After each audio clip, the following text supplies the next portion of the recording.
Welcome to this explainer. You know, I consider myself an explorer of the mind. And today, I've got a story for you. I want you to picture something. Just imagine a dark, incredibly jagged mountain peak rising up into a completely starless sky. This towering rock, that's the human mind itself. We're going to dive into a grim, dark fable about what it actually takes to conquer that brutal terrain. Think of it as a Socratic dialogue, a conversation between me, the seeker, and the shadow that followed me every step of the way. So picture me standing totally solitary right at the base of this massive, intimidating peak. I was searching for my ultimate potential. But here's the catch. Between me and that ultimate version of myself lay a really perilous journey, one structured around 4 very distinct stages of profound solitude. So it begs the question, right? What actually stands between us and our absolute highest potential? Well, let's trace my steps up the mountain and find out. Section 1. The Philosophy of the Overman. Okay, let's dive into this.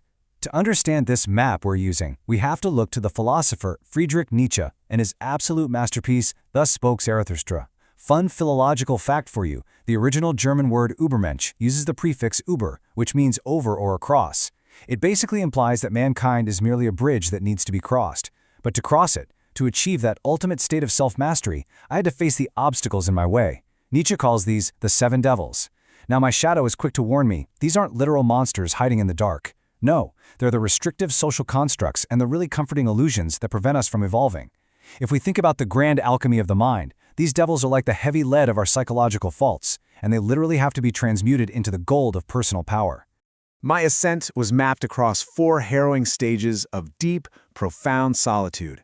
It starts with this blinding heavy fog down at the base, moves up through a deceptive, shimmering oasis right about midway, pushes up onto the freezing summit where the air is just impossibly thin, and finally ends at the precipice on the highest peak. And let me tell you, every single step up this rock represented a massive Socratic battle for my very soul. Section 2. Escaping Tradition and Guilt. Literally, before I could take even my very first upward step, this heavy fog rolled across the path. It was blinding me, suffocating my lungs, and out of that mist, my shadow started whispering. It told me this fog was the suffocating weight of everyone who came before me. Then it introduced the first 2 devils, tradition and guilt.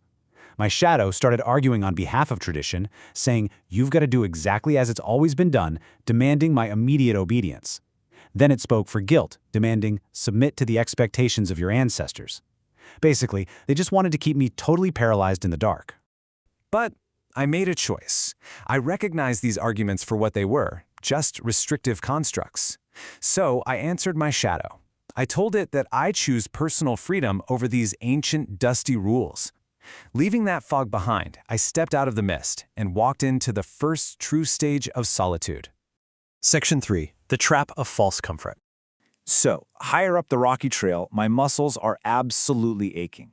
And just as this deep, bone-weary exhaustion sets in, I stumble upon a warm, shimmering oasis built right into the cliffside.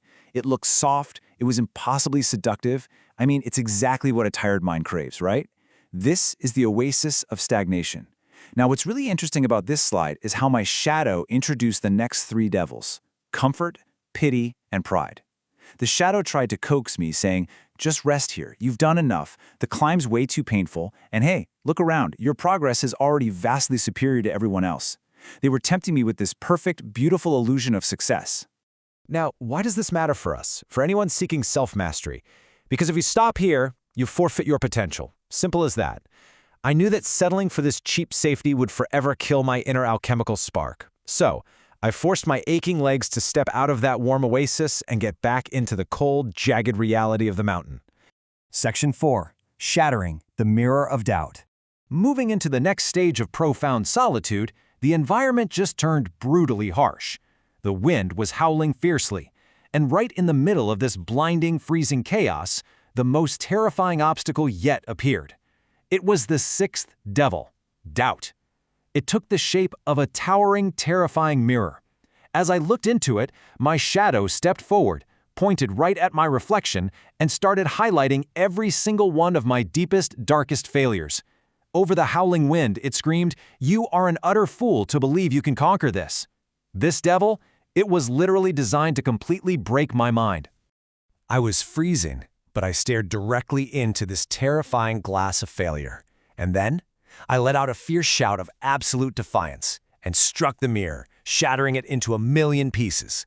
Yes, I accepted my past weaknesses, but I entirely refused to let them dictate my future destiny. In fact, I used that very self-awareness to fuel my final push. With the mirror completely shattered, I took the final steps up those jagged rocks. But let's pause for a second and ask ourselves a question. If I had just destroyed the very reflection of my deepest fears, what could possibly be more dangerous than self-doubt?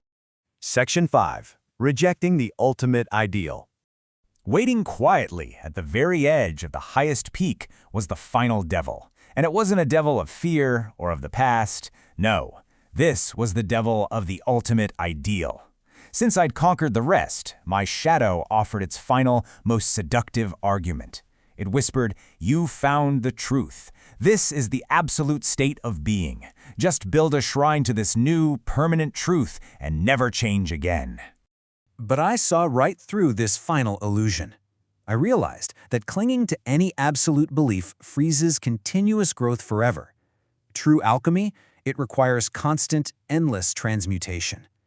I conquered this final devil by flat-out refusing to worship it, choosing to embrace the chaotic, ever-changing nature of life itself instead.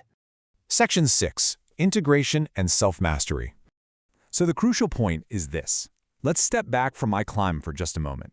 The core psychological lesson Nietzsche is teaching us isn't about running away from the shadow. It's about what we actually do with it. Usually when we face inner obstacles, we try suppression, right? We merely hide from our difficult faults. But true self-renewal absolutely requires internal conflict. We need integration. The shadow and its devils shouldn't be suppressed. They have to be actively engaged, faced head-on, and integrated into the crucible of self-creation. Through this alchemical integration, the lonely explorer takes their psychological suffering and turns it into real, creative, personal power. Standing completely alone at the top of that mountain, I had transformed my struggles into a source of personal growth. I had become my own master, entirely free from all external gods, traditions, and illusions. We all have a dark, jagged peak standing right in front of us, guarded by our own unique vices. And let me tell you, the ascent will demand absolutely everything you have. So the question I'll leave you with today at the end of this explainer is this. How will you face and integrate the shadow on your own mountain? Are you going to stay in the fog or are you going to climb?